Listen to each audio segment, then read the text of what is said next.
Hey, it's EnterDayT here, and I want to talk about the Eminence and Shadow anime. I don't know about you, but I am a big fan of the series. I've read the web novel, the manga, the light novel, and I am a little conflicted. You see, I kind of really like the anime adaptation. The only problem is that there's some things that are bugging me.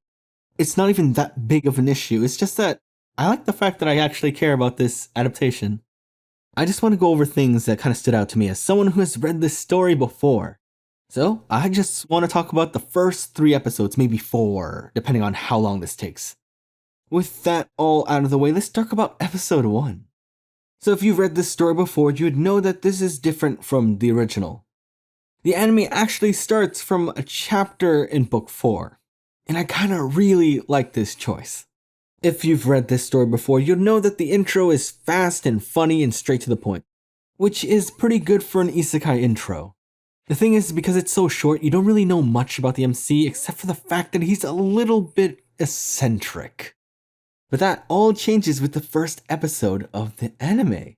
You see, before the isekai actually starts, the main character is not the main character.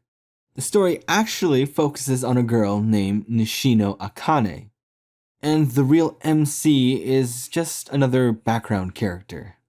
It looks like this girl has everything that a main character should have. She's talented, popular, troubled past, fake as and for some reason, she's fixated on a character that nobody else is paying attention to, which is the true MC. This is a really cool way to start the first episode. The MC genuinely feels like a power in the shadows because he's not the main perspective. It's just that when you pay closer attention to his character, you might notice some holes in it. Or maybe inconsistencies with his dreams is better. I'm just saying your first impression is going to change the more time you spend with him. Okay, let me actually talk about episode 1 now. First impression is that it feels like a slice of life.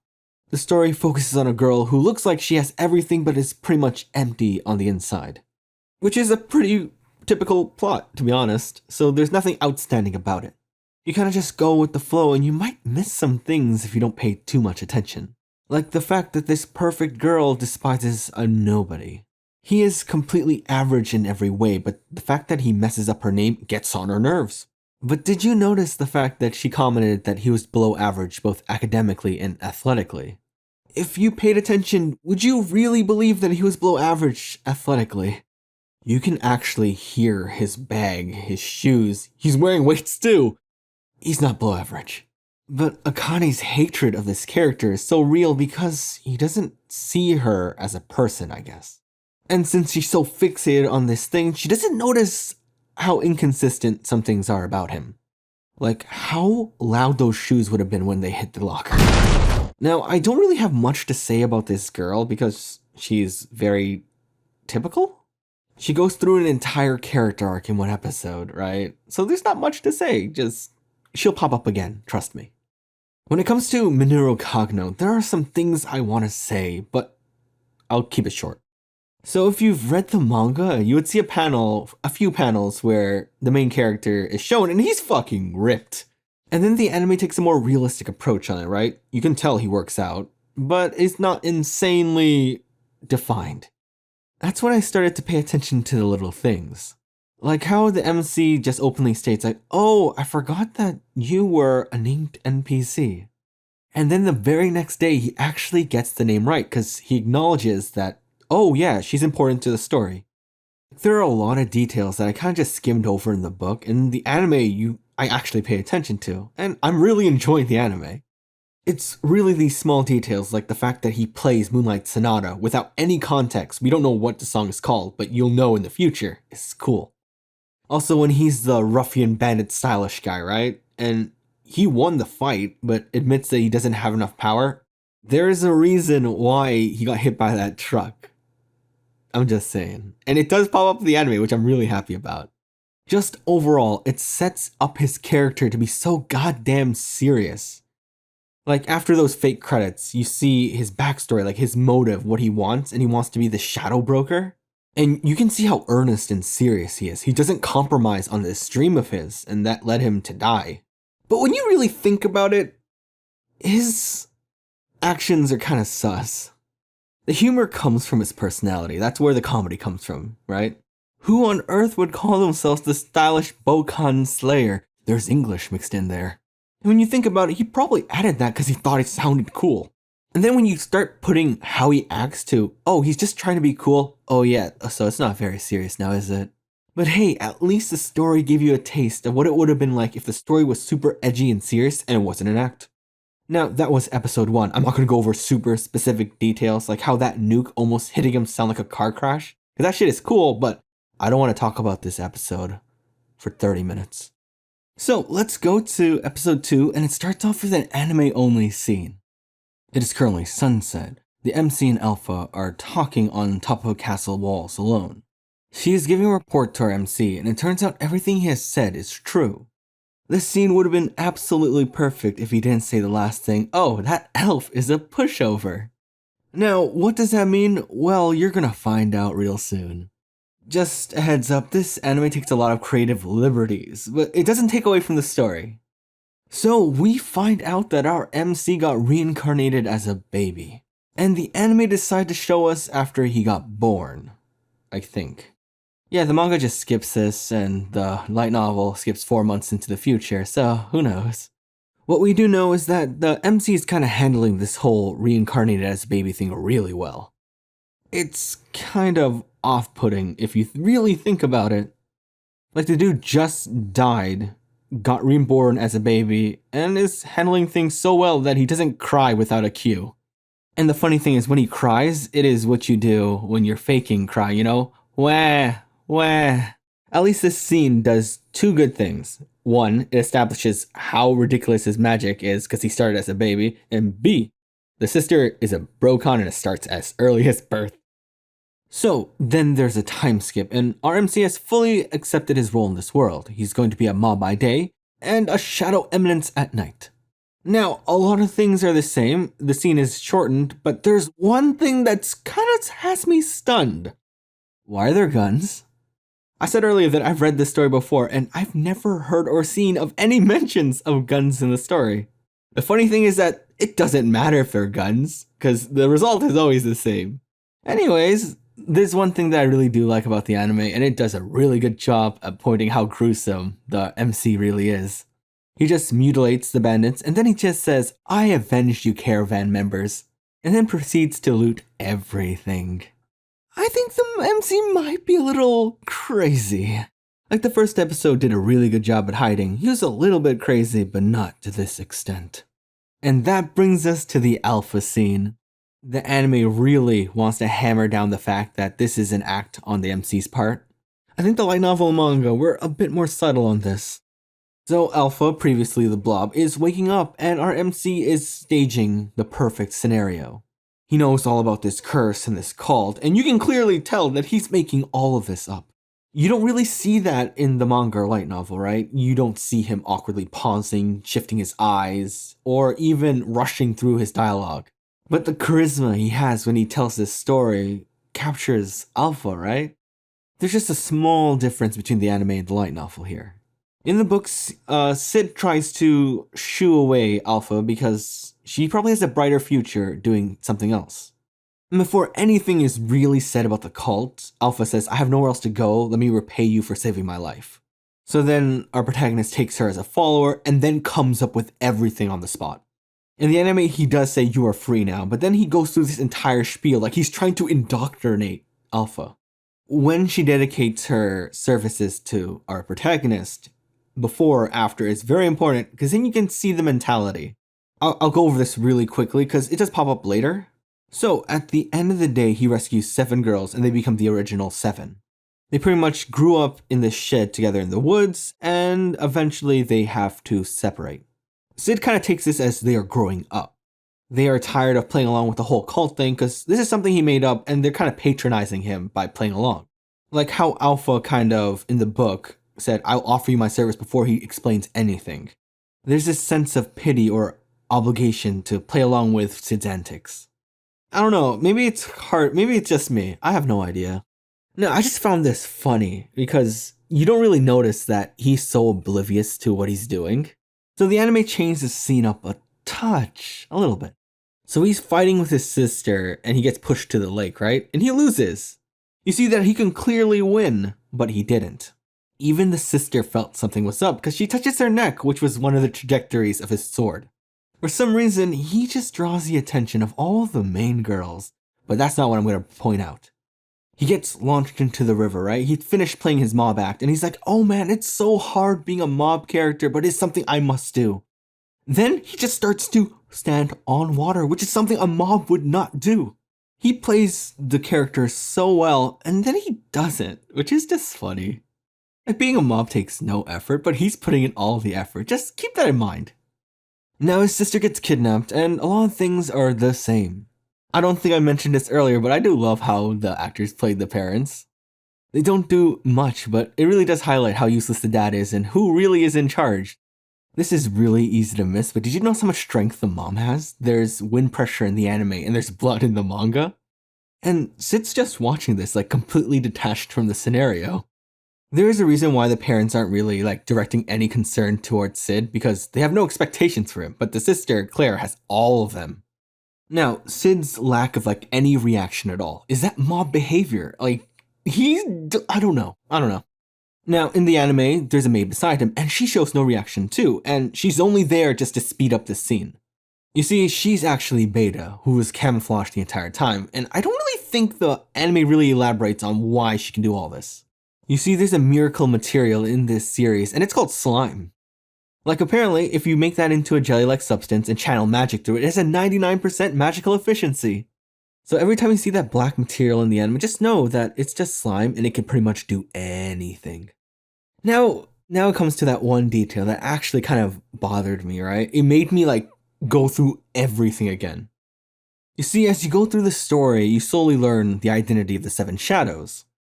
You know Alpha and Beta right now because she's the maid. And as we slowly go through the first book, you also get to see Gamma and Delta. Later you get to meet Epsilon as well, but there's two members that don't really pop up anywhere. Ida kind of pops up in the third book, but she's just mentioned as decoding a message, and then Zeta's just a mystery. Like, we don't know what they looked like the entire time, and you know what the anime decides? Yeah, let's just show them all. No context, though. You don't get the names. The interesting part is that I don't know if they have any part. Is the anime going to add them? Because they don't do anything really in season 1. Or maybe even season 2, depending on the pacing. If you don't know what I mean by pacing, just know that season 1, like up to episode 9, is still book 1. I think they just finished book 1. They're like 4 books, okay? And Ida and Zeta only get mentioned. I think Zeta didn't even get mentioned yet. I don't know if it's a good thing that you finally get to know what they look like, because it kind of ruins the mystery, because if they don't do anything, what's the point of introducing them? Now, maybe this is some elaborate scheme to promote book 5, right? Because on the cover is Zeta and Ida, so I'm pretty hyped about that, but it's JP.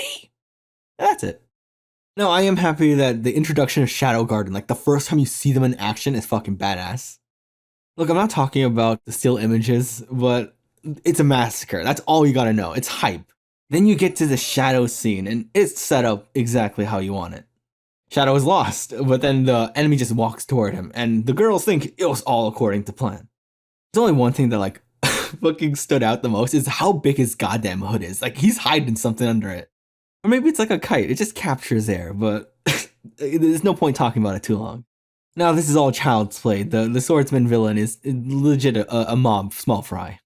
So Mom decides to teach him in, like, terrible English. Like, he is giving genuine advice, but starting it off with lesson 1 or lesson 2, then going back to Japanese. That's funny.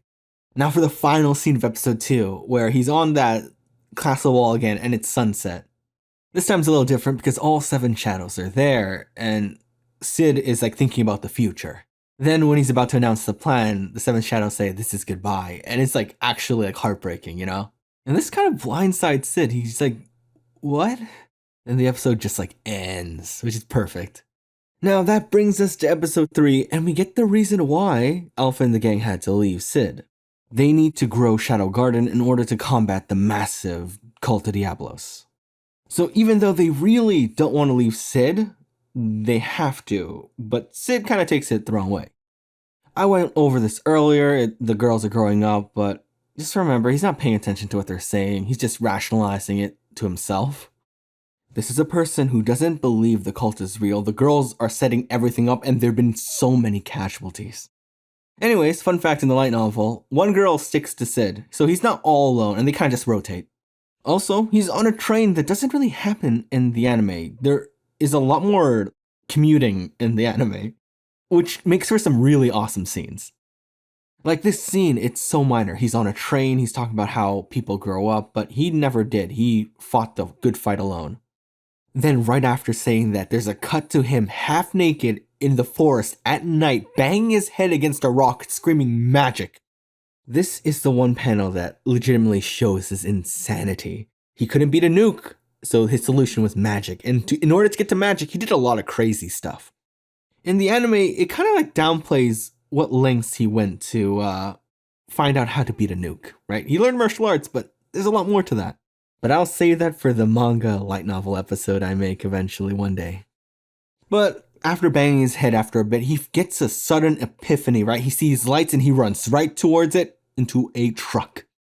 Then it cuts to him back on the train, his eyes closed, there's a slight smirk on his face. It's not traumatic at all. He kind of just accepts it. It's always the same. No matter what, he will become the Eminence in Shadows. So the train finally arrives to the capital, and apparently this is going to be a large part of Season 1. So, for better or worse, they really flush things out. The whole commute to school is used to pretty much explain the whole academy situation. In the light novel or book, you're kind of just thrown into the academy and that goes to the confession, but we get this whole 2-minute explanation. Now, I'm not going to bore you with what's actually being said. I just want to bring up 2 cool little points that weren't really in the book. The anime is a little more subtle when it comes to how much effort the main character puts into being a mob. When he's getting ready for school, you can see him purposely accentuating his cowlick, right? And the only reason he's doing that is so his 2 mob-like friends can point it out and he can fix it. It is a real shame that you don't get the full explanation whenever he's doing mob-like actions, because everything he's doing is calculated. And the second thing I want to bring up is that bet he made with his 2 dumb friends. You see, the quintessential mob experience includes being brutally rejected by the most popular girl in school. And to kind of visualize it, they used him being rejected by Akane in the previous life. This probably never really happened, but I just think it's funny. So they finally get to school, and Alexa, the most beautiful girl, is currently rejecting a random noble. And when it comes to Sid's confession, the light novel and the anime take a slightly different approach. In the anime, it's goddamn picturesque. It is sunset, he's confessing, and it feels like a genuine heartfelt thing he's doing. And when it's done, he gives himself a pat on the back because he nailed the background character A performance. When it comes to the anime or light novel, you get a goddamn play-by-play tutorial on every single action he's doing. You can see how much thought and effort went to every single action. It is a piece of art you're experiencing. And when he finally finishes it, you know it was done absolutely perfectly. Which makes absolutely no sense for a mob character. Both instances of that confession are a piece of art. I don't know, man.